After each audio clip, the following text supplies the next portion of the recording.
I know this video is going to anger some people, but that is not my intent. Please understand that I'm just telling you why I see things the way that I do. To do anything else would not be fully honest, and you deserve my honesty. I want us all to try to see things more objectively. Try to remove your attachments to the identities I'm going to address here. I'm going to talk about why I think things are the way they are in terms of politics, how to see things more accurately, and how to be more persuasive to those who disagree with you politically. The purpose of this video is not to convince one side or the other. It is to provide explanations and effective methods. Someone asked me why I've been talking about politics more than religion lately. Now, first of all, the two have always been entwined, but mainly I've spoken out against devotion to dogma. Traditionally, that was most applicable to religion, but things are changing. They've changed a lot in my lifetime alone. Things used to be very different in terms of both relevance and resemblance. Politics is becoming more like religion. So I still see it as almost as addressing religion still, because politics has become extremely dogmatic, not just in a way that surpasses religion, but also in a way that even somewhat replaces it. Our preachers and televangelists are pundits and influencers. We have blind loyalty to our political denomination. Our politicians are sacred figures. We excommunicate dissenters and welcome converts. Where does that leave me as an atheist, a non-believer, one who says, I do not accept what any of you are selling? In this world of new religions composed of political parties, am I forced to abandon my disbelief and take a side? Well, yes and no. How's that for an answer about taking sides? Well, clearly, I lean towards a particular side, yes. But my existence as a religious outsider for nearly half a century has taught me a good way to address the polarization and hostility of our current political reality. It's a way that would make our politics less dogmatic, more effective, and more peaceful. But here's what's so maddening about that. I don't believe that most people are going to do what's necessary, not because they don't have the will or the ability, though that's true of some, but mainly because the system itself won't give them a chance to break free from it. But as an individual, maybe you can break free from it, and I'd like to share with you how I think you can do that. But let's first assess what exactly we need to address. First of all, dogma is not necessarily incorrect. Dogma can contain a combination of fact and fiction. What makes it dangerous is that the whole usually must be accepted, and when it is not, you get a fracturing into denominations, each with mandatory aspects of their own dogmas. And within the dogma, the facts lend credence to the fictions, merely by virtue of their inclusion. That's how they trick people. They sprinkle the falsehoods into the truths and mix them together so that the falsehoods look like they belong with the truths. I'm going to express some positions commonly held within the dogma of what we'll call political group A and political group B. I will try to express these positions as a member of the political group itself, even if I am not, so bear that in mind. Many of these are not my positions. I'm just the messenger.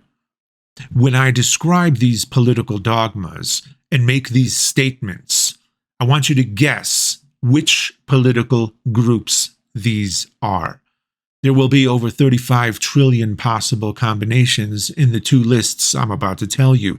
Giving each one of those combinations a name would be highly impractical. We'd have to invent new words, and we'd never remember them all. Yet despite that, when I read these two lists to you, I want you to take note of how long it takes you to label who they are, even though there are over 35 trillion possible combinations. Ready? Political Group A. Close the border and maintain border security. Deport those who are here illegally, welcome those who go through the immigration process properly. Stop sending money overseas, cut our taxes, stop wasteful spending, replace the Department of Education with school choice. There are only two genders. Protect women's sports and women's spaces from men pretending to be women. Men and women are naturally suited to serve different roles in society. Such roles are informed by tradition. End DEI, end wokeness. Racism isn't really a problem anymore. Where it is a problem, it's usually against white people. LGBT people are intrusive. Alphabet mafia. LGBT people are trying to normalize pedophilia. Abortion is wrong because it's ending a human life. Some of us even say the people who do it are murderers killing babies. Human beings can't change the climate. Climate change initiatives put us at a disadvantage compared to other countries that would not follow such regulations. The climate hoax is just a way to control us and take our money. Deregulation is good and promotes a healthy economy. Having a completely free market is best. The COVID vaccines are harmful. COVID was either overblown, an outright hoax, or a bioweapon. COVID restrictions, mandates, and lockdowns were very bad and used as a test run for more authoritarian measures. The mainstream media is largely fake news. So-called fact-checkers can't be trusted. Higher education has been infiltrated by my political opponents and is currently indoctrination. Because of that, experts cannot be trusted and are often wrong. Conspiracy theories often turn out to be true. There should be voter IDs. During the summer of 2020, mobs from the other side burned entire cities. The 2020 election was stolen. January 6th wasn't a big deal. They were let in. Some of us say it was a setup. At most, it was a riot, but not an insurrection. The Department of Justice was weaponized and used lawfare against my preferred candidate. We strongly support the First and Second Amendments. There should be less moderation on social media because we can't trust social media platforms to decide what is misinformation or disinformation. We are patriots. Strengthen the military, smaller government, support law enforcement. We support retributive justice. Show respect for the flag, the pledge, and the national anthem. Stop supporting Ukraine. Support Israel, or at least side with Israel rather than Palestine. Anyone who supports Palestine is on the side of Hamas and supports terrorists. The other side is far more violent than our side. We are actually more tolerant and welcoming than the other side. The other side only cares about identity politics, and the other side invented cancel culture. Now here's Political Group B. Welcome refugees. Immigrants should be treated humanely even if they don't go through the legal process. They contribute to society and should be given a chance to become citizens. Foreign aid is a good thing. Raise corporate taxation and taxes on the wealthy. Increase the social safety net and expand social programs, i.e. Medicare for all and free community college. Use people's preferred pronouns and don't dead-name trans people. Trans women are women. Trans men are men. Gender is a spectrum. Men and women can serve the same roles in society regardless of tradition. Gender roles are largely a social construct. The absence of women and racial minorities from professional groups that are predominantly white could be the result of bias or discrimination, so DEI initiatives are a good way to combat that. Racism is still a problem. LGBT people should be protected from discrimination by law. It's actually the churches that have a pedophilia problem. Abortion is health care for women. It should be a right, as they should have bodily autonomy. It is not killing babies. Human beings are affecting the climate.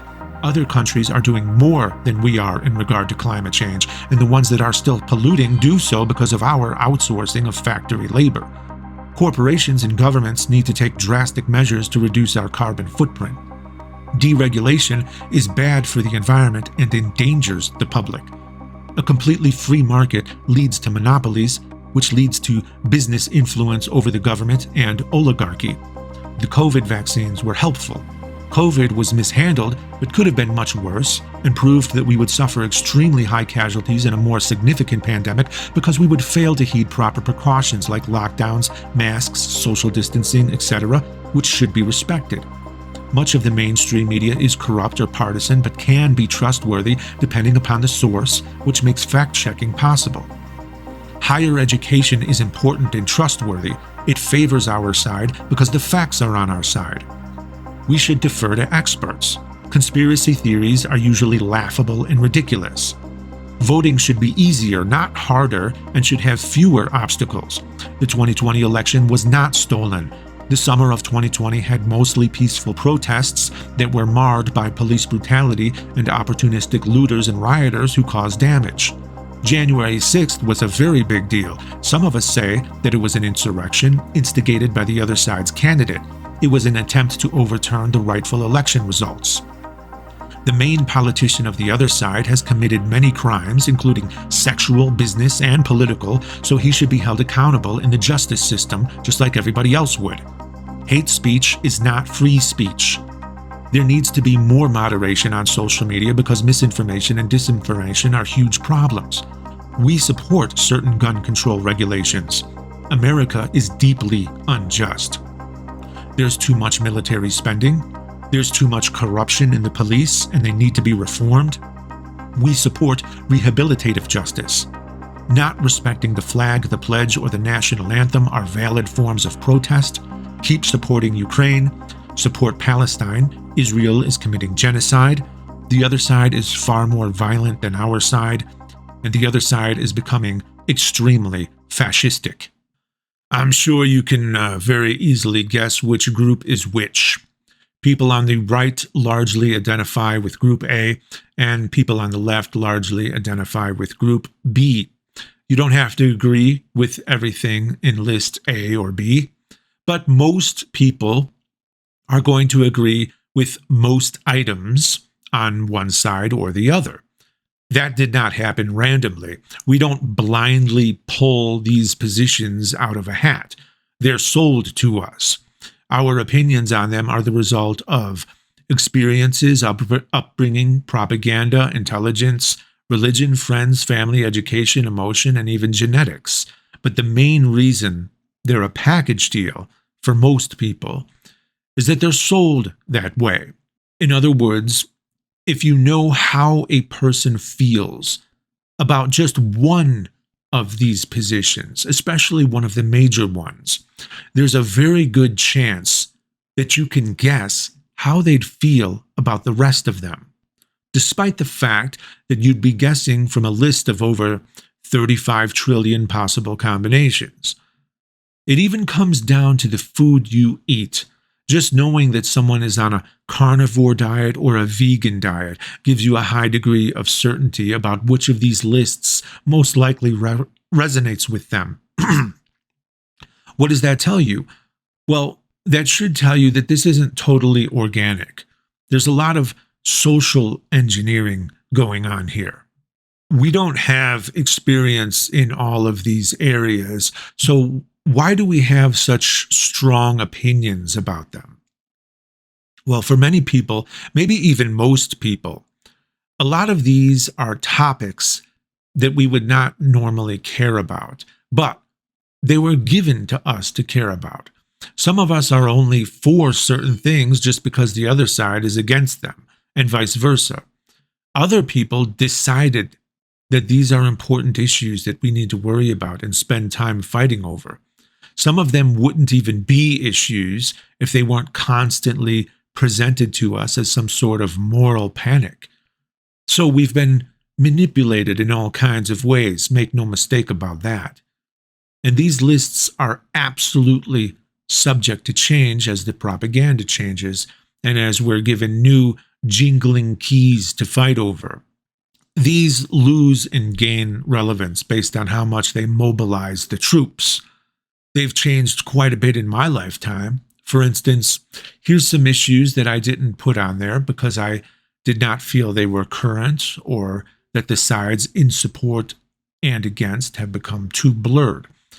marijuana, gay marriage, creationism in classrooms, violence in video games, porn, corporate bailouts, lying about weapons of mass destruction in Iraq, the Patriot Act, Bill Clinton and Monica Lewinsky, the Satanic Panic, heavy metal, Dungeons and Dragons, the Iran-Contra affair, etc. And some are making a big comeback, like fears of communism or fascism. Sometimes the very people who give us these issues to fight over don't even care about these issues themselves. Sometimes pundits and influencers will bring them up just for the engagement. Which of these issues we are given to care about and fight over may be strategic, but our reactions to them may not be, depending upon whether you're on the left or the right. Why is that? Well, consider the origins of these two groups.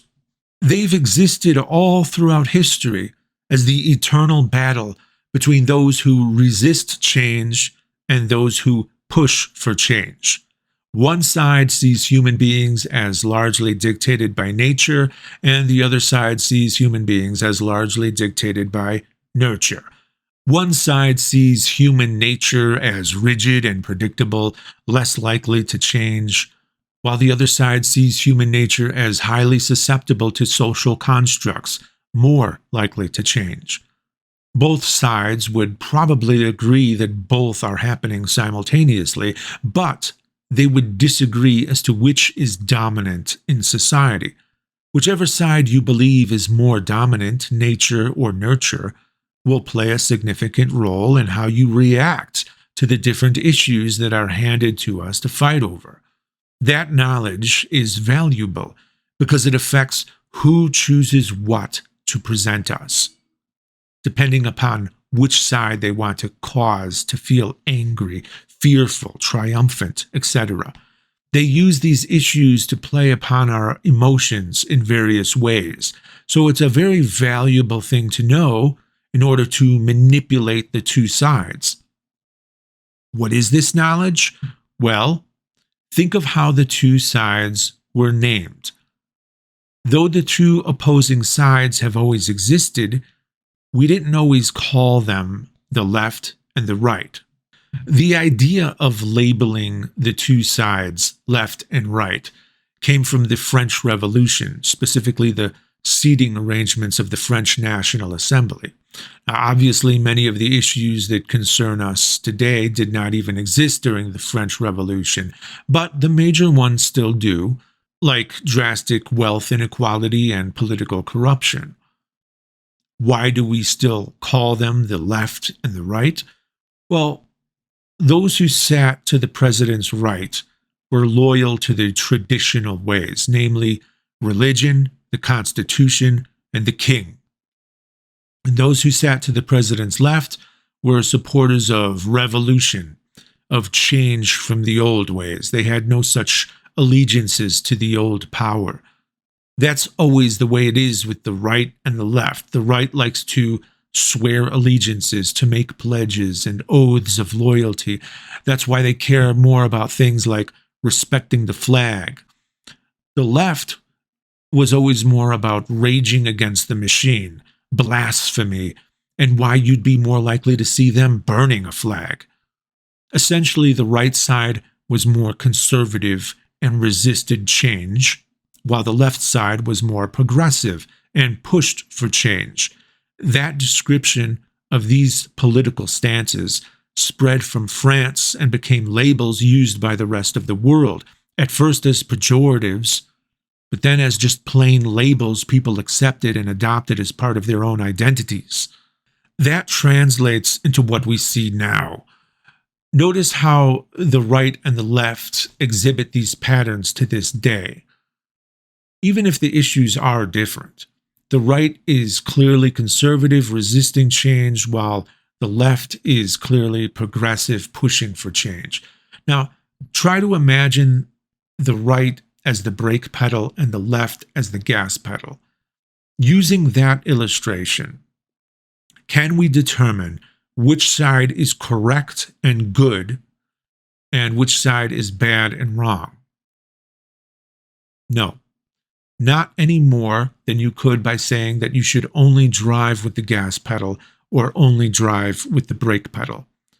Now, there is a way to tell at what point which side is better, and I'll get into that in a bit.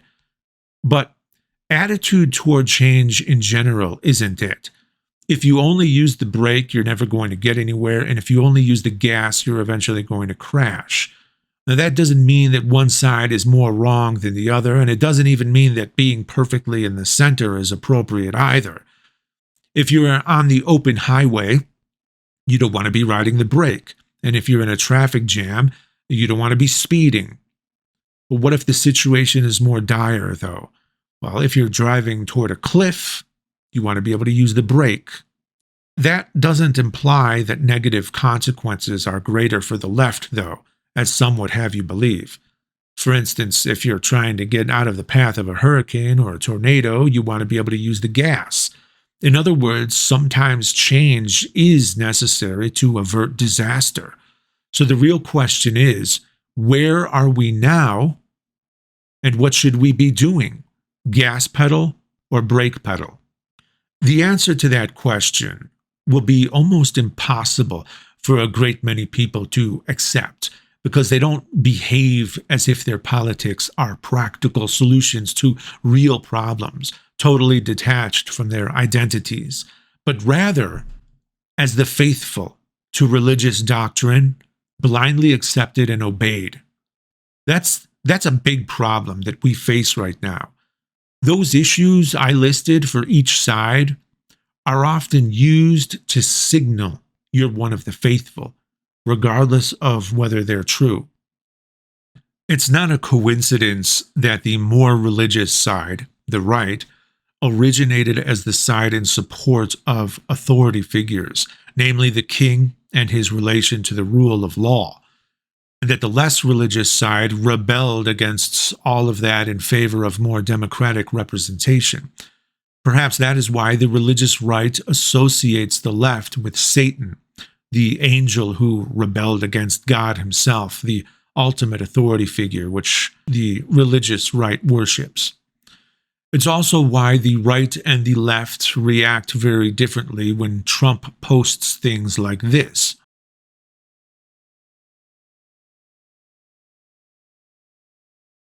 As religion lost influence across the board, that deference toward authority found a new home in politics.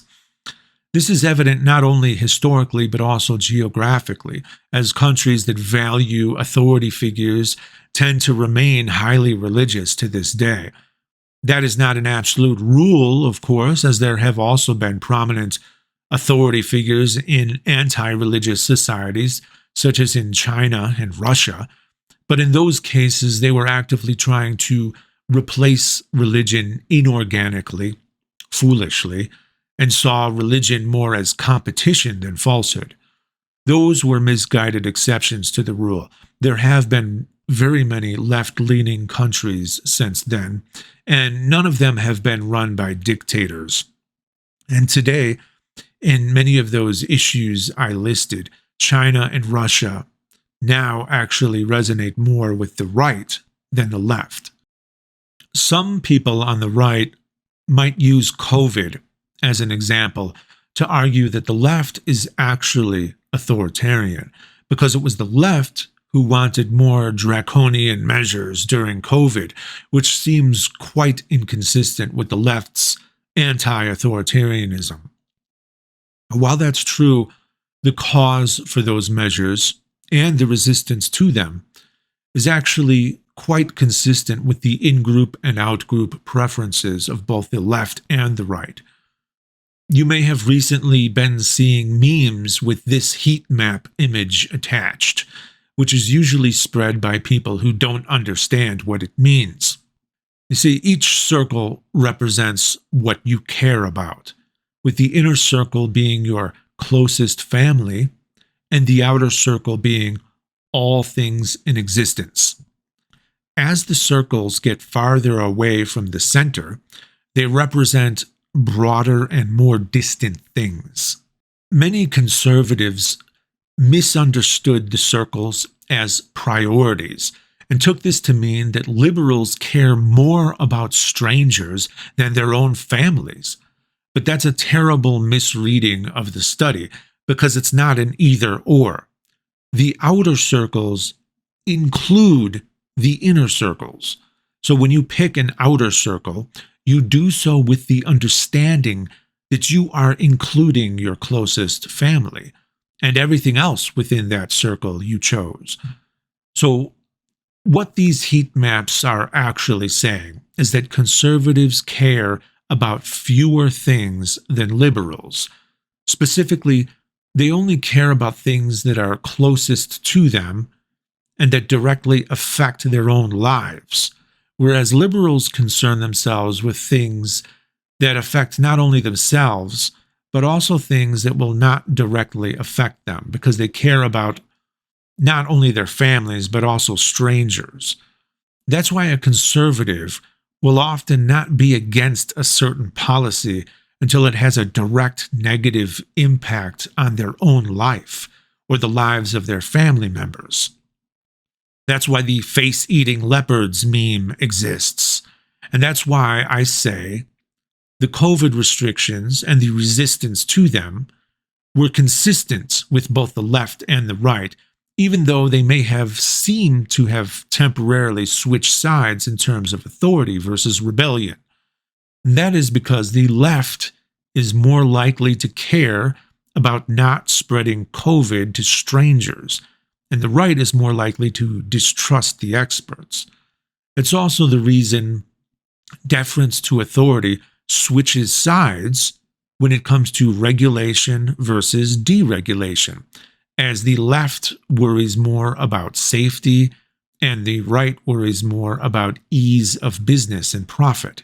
So, in that case, deference to authority can temporarily switch sides where the in-group, out-group preferences of those sides are concerned. Consider that even harsher restrictions were taken during the Spanish flu, with lockdowns, protests, and people getting arrested for not wearing masks. But those were temporary, just as they were with COVID. Regardless, it's actually more about authority figures than authoritarian policies. These heat maps tell us a lot about how conservatives and liberals will react to certain issues, which is very valuable information for those who want to manipulate and mobilize the two sides. For instance, because conservative concerns are almost exclusively parochial, they're more likely to want to drastically limit immigration. They're more likely to want to cut foreign aid. They're more suited to the military because not only will they have more respect for symbolism of their nation and willingness to follow orders from authority figures, but they'll also value the lives of foreign people less than a liberal will, and thus will be more willing to take those lives. They're more likely to scoff at the idea of global warming when they experience very cold weather, because they don't think about the global in global warming. They're just thinking about their immediate surroundings. Some people believe that you become more conservative with age. There's even a saying that says, if you're not a liberal when you're young, then you have no heart, and if you're not a conservative when you're old, then you have no brain. There's a study from the University of Chicago that finds that most people tend to be quite consistent throughout their lives, so people usually don't change their politics with age. When they do change, however, liberals are more likely to become conservatives than conservatives are to become liberals, which seems consistent with the saying, right? But rather than appealing to wisdom, though, I believe the heat maps tell a different story. Older people tend to have more to lose than younger people. So if you don't care as much about strangers, then you'll have more incentive to shift to conservatism as you accumulate wealth and become more concerned with holding on to that wealth and passing it on to your family. That's the real reason I believe some people shift to conservatism as they age and become against taxation more. You may also notice that older conservatives will often appeal to the past as being better, even if it was objectively worse, because what they really don't like is change. They don't like the gas pedal. Another factor to consider is that the right tends to be more fervently religious, which naturally makes them harder to move. Because liberals have broader concerns, they're more likely to be concerned with people who aren't like them, which is why they're always trying to fight bigotry against other groups. This is often seen as virtue signaling by those on the right. Because people on the right often don't care about outside groups, they have difficulty imagining that other people actually do care, so they suspect liberals of being insincere. That happens when someone has difficulty with empathy. That's also why the right is more willing to hurt people's feelings and even derive pleasure from doing so. Because if you're not their friends or their family, then they're less likely to care about you. That's why they say that facts don't care about your feelings and fuck your pronouns and cope, cry, and seethe, etc. And all those other mean-spirited memes you see, reveling in your tears and pain. And that's why they have more willingness to use slurs that are considered downright harmful by liberals, specifically slurs against those who aren't like them, whether it be racial slurs, sexual orientation slurs, or slurs against the mentally disabled. Difficulty with empathy and deference to authority figures is also why the religious right cannot understand how morality can exist without God. That's why you can argue with them until you're blue in the face and they still won't get it. They're not equipped to get it. They need the authority figure to direct them and cannot imagine being able to operate ethically without it, despite all of the statistics to the contrary. So as an atheist, I'm naturally not very attracted to nor enamored by authority figures. This makes me tend to gravitate toward the left. Another reason I lean left is that when it comes to the rights of minorities, such as racial, LGBT, or religious, the brake pedal isn't really appropriate. I can't abide by telling them to wait for their rights. I can't tell someone that they should allow discrimination against themselves until the people doing the discriminating have enough time to acclimate. That's because my care for others extends beyond my friends and family, which is another reason I lean left. There are right-leaning atheists, but they tend to be minorities among atheists and are more likely to call themselves culturally religious. The right, naturally being more religious, are more willing to proudly and publicly express adoration and enthusiasm for authority figures.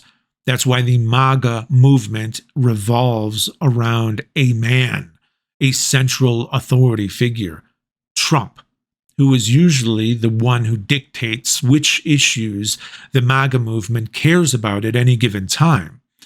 That's because Trump understands how to manipulate the issues and mobilize the troops.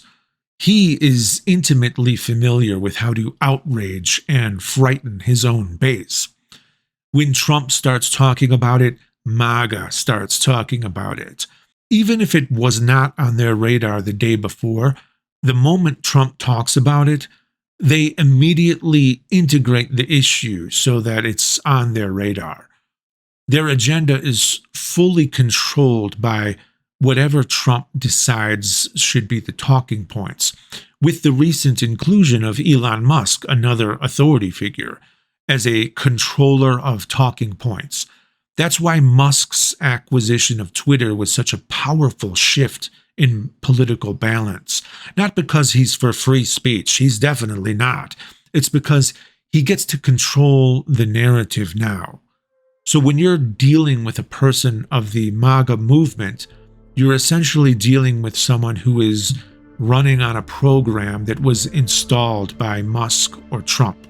Their enthusiasm and their desire to glorify authority figures is also why you see a lot of Trump memes, signs, stickers, clothing, and gatherings, all bearing his slogans, likeness, mannerisms, etc. I hear about Trump now more than I hear about Jesus Christ, and that's saying something. This is how religious figures begin. And that's also why when I criticize Trump or the MAGA movement, their response is often a criticism of Biden, Harris, or Democrats in return, without realizing that I don't care about those politicians.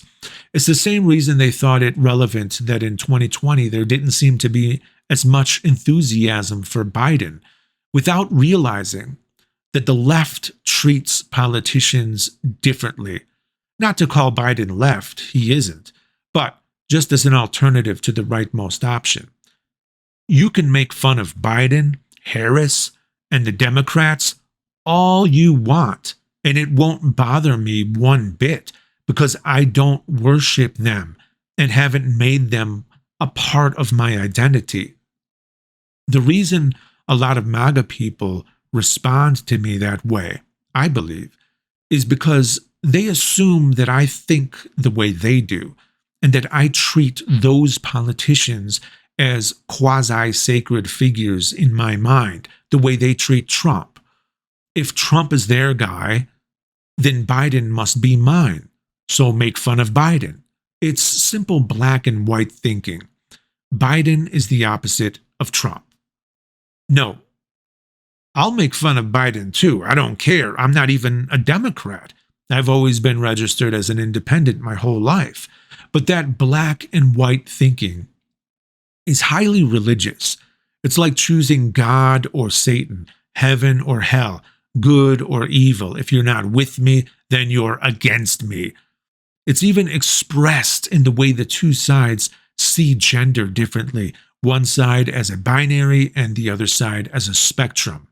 It's all so very clear to them because that's how the religious mind works.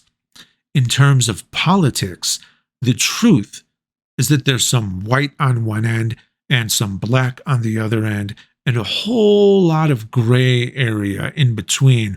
And that gray area is very messy and difficult to understand. It takes a lot of time, effort, dedication, and comprehension of nuance to grasp even a fraction of it. The facts are difficult and disturbing, while the fiction is easy and comforting. And that's usually the way it goes. So naturally, a hell of a lot of people are going to be found amongst the fiction, simply because that's where they want to be. That unification beneath a central authority figure with very polarized thinking is also why the right is much easier to mobilize and be more effective politically, because the left is naturally more rebellious and refuses to unite under authority figures. Getting them to unify at all can be like herding cats. That's why the left has a lot of infighting, which hinders their ability to overcome the right or to get things done politically. If the left were more forgiving and more willing to not allow minor differences to get between them, then they could win when it comes to the major differences they have with conservatives. The right is far less likely to have that issue because they fall in line beneath their leaders and work together toward their common goals, with much more of an us versus them attitude. That makes them effective, yes, but it also makes them vulnerable to any malice or incompetence their leaders may have, and they have much. Listen to what Jordan Peterson, a prominent conservative thought leader, had to say about conservatives. Well, give me one way where you think it can go wrong. And again, we can't forget your caveat, which you started with. What if you're not very smart? Right. Well, Well, No, so, I don't mean. But I mean, that, a person, so then you're obviously. basically saying that the stupid people need their myths. You know, we smart people on stage don't need them. Right. But Well, I actually am saying that to some degree. Look, if you're not exceptionally cognitively astute, you should be traditional and conservative. Because if you can't think well, you're going to think badly, and if you think badly, you're going to fall into trouble. And so it is definitely the case, and this has been what would you call a cliche of political belief for a long time. If you're not very smart, it's better to be conservative, because then you do what everyone else does. And generally speaking, doing what everyone else does is the path of least error moving forward. If you're dumb, be a conservative, fall in line, and do what everyone else is doing. He says the quiet part out loud. He's basically saying that if you don't know how to drive, then don't use the gas pedal. That may seem logical, but in reality, what is actually happening is that the people who don't know how to drive are hindering the ones who do know how to drive. If the people they put in the driver's seat choose the brake pedal while in the path of a tornado, then it won't matter to them, even in the face of disaster, because politics is not about results anymore. It's about religious tribalism.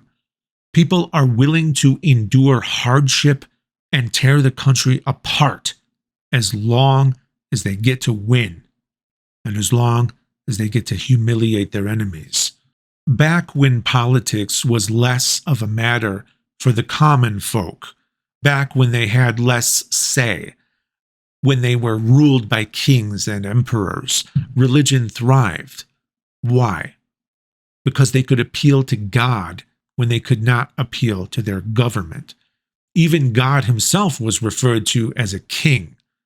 You couldn't talk to the real king or the emperor, but God was the king you could actually talk to, and at least imagine him talking back through signs, prayers answered, or even through the response of the clergy. The church thrived when the serfs and peasants could not influence the crown. As governments became more democratic, less authoritarian, and the common folk had more of a say, they appealed to God less and less and relied more on themselves to cause the changes they wanted to happen. But their religious zeal remained and was redirected into their politics rather than their worship. Politics inherited the passion, the dogma, and the tribalism of religion. And that's one reason people will often get more angry if you argue with them about their politics than if you argue with them about their religion. It used to be the opposite, to such a great degree that there were even death penalties and wars fought over it. That's still true to this day in regard to certain countries in the Middle East, Asia, and Africa, but it's not true here in the West anymore. Now, when people call for violence and prison, it's not over religion, it's over politics. Why do I believe atheism informs me of the solution to our current political divide? Is it because I believe everyone should be leftists? No, it's because my atheism was caused by my skepticism. Skepticism is what causes people to break free of dogma. It's what allows you to parse out the facts and the fiction without being devoted to the whole. Skepticism is what causes you to question the sacred. And as you may know, my channel's motto has always been, nothing is sacred, question everything. That's what the political divide needs. It desperately needs skepticism. All of these claims on both sides need to be scrutinized. Any data behind them needs to be diligently studied. A major problem now is that people don't even know where to find real data. They confuse fact with opinion. They can't even tell the difference between reporting and punditry. So they're already at a major disadvantage. But if you manage to study the data, then you can make an informed decision about which side of all these issues is more accurate.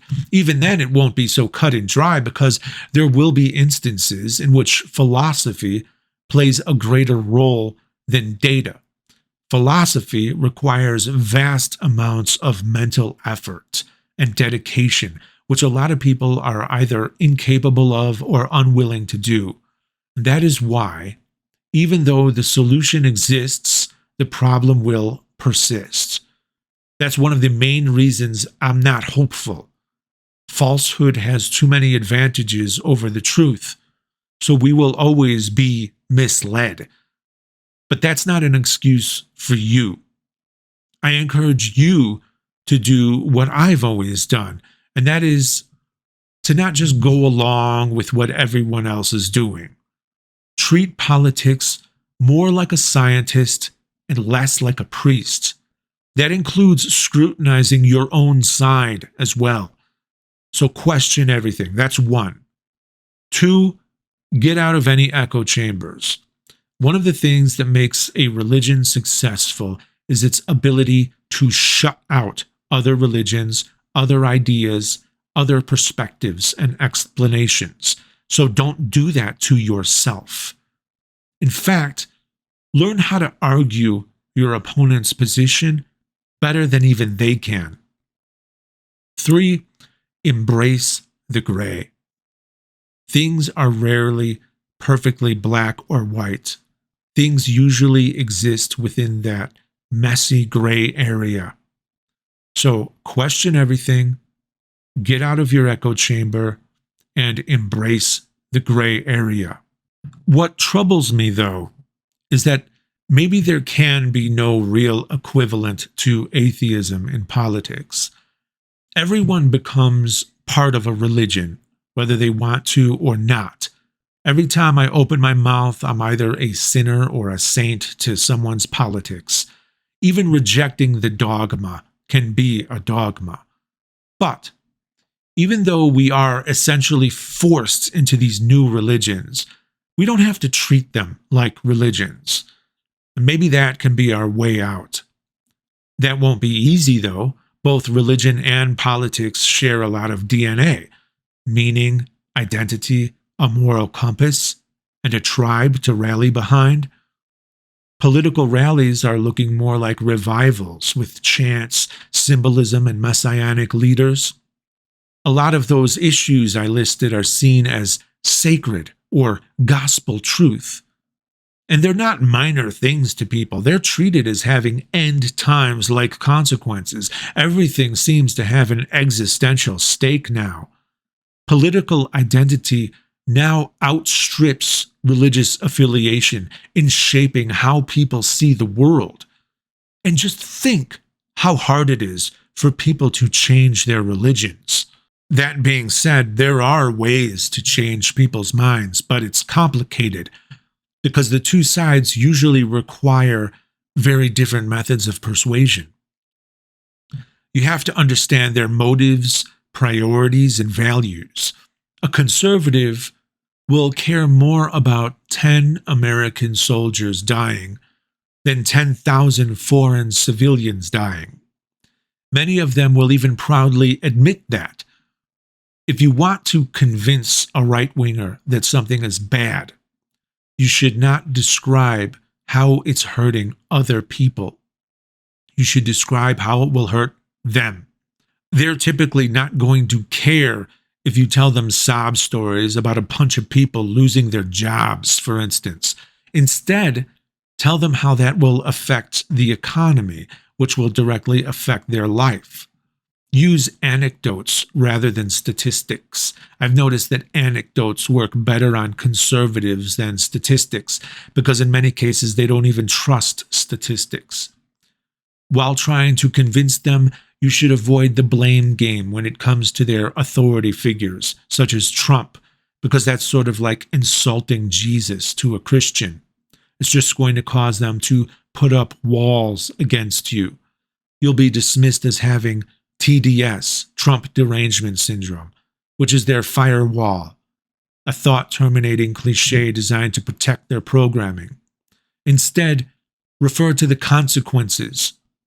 Contrary to the image they try to present, they actually are sensitive to insults, as that directly affects them.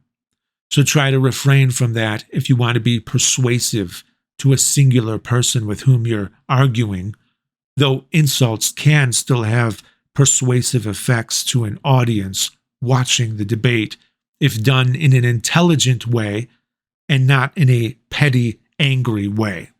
Sometimes insults can be useful if you know something about the person you're insulting. An effective method is to imply that they're behaving in a way that would disgust themselves, as conservatives are influenced by disgust. For instance, I was arguing with a conservative who I had previously seen making fun of someone for being overweight. When I argued with that same conservative about a controversy currently going on in the Trump administration, he immediately became very belligerent in a completely unwarranted way, insulting me with curse words and using the R slur. Rather than insulting him back, I asked questions that linked him to his own insults against the overweight person. I asked if he was able to have a civil discussion without insulting me, or if he had absolutely no impulse control whatsoever. After I said that, he stopped insulting me altogether, and the discussion actually became productive. As a leftist, I have less experience arguing with leftists, so I have less advice to offer there, but I do have some. A leftist is going to be easier to convince by both telling them sob stories and by using statistics, specifically from reputable institutions, as they're more trusting of experts.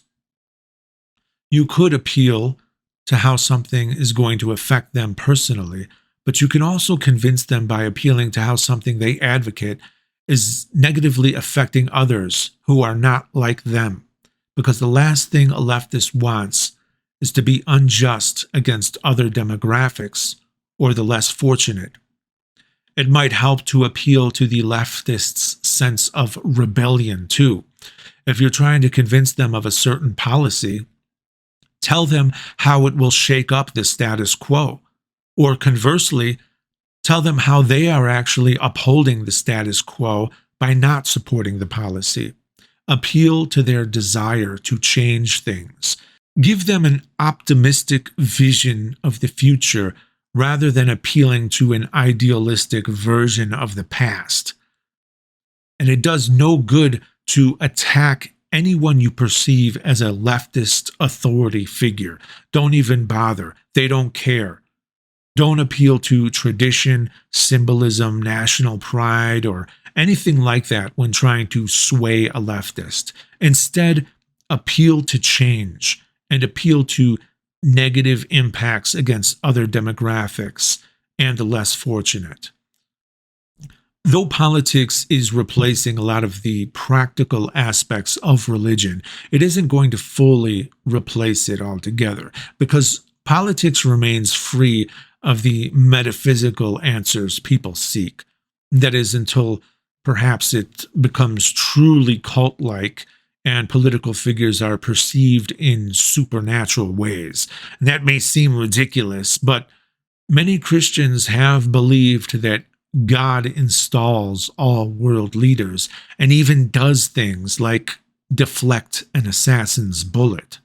So, yes, our politics is becoming more like our religion. And even though we are practically forced to participate in these new religions, you can still resist treating them like religions by doing those three things we learned from our skeptical approach to religion. Question everything, get out of your echo chamber, and embrace the gray. That's what you can do for yourself. But please bear in mind that the rest of the world is not going to do those things. Everyone is still going to treat their politics with blind devotion. But, as the proverb goes, in the land of the blind, the one-eyed man is king. You're not the king, of course, nor should you want to be. But if you can see as well as the king, then you're going to have a much better idea of what's really going on, what to expect in the future, and, most importantly, how to not be manipulated.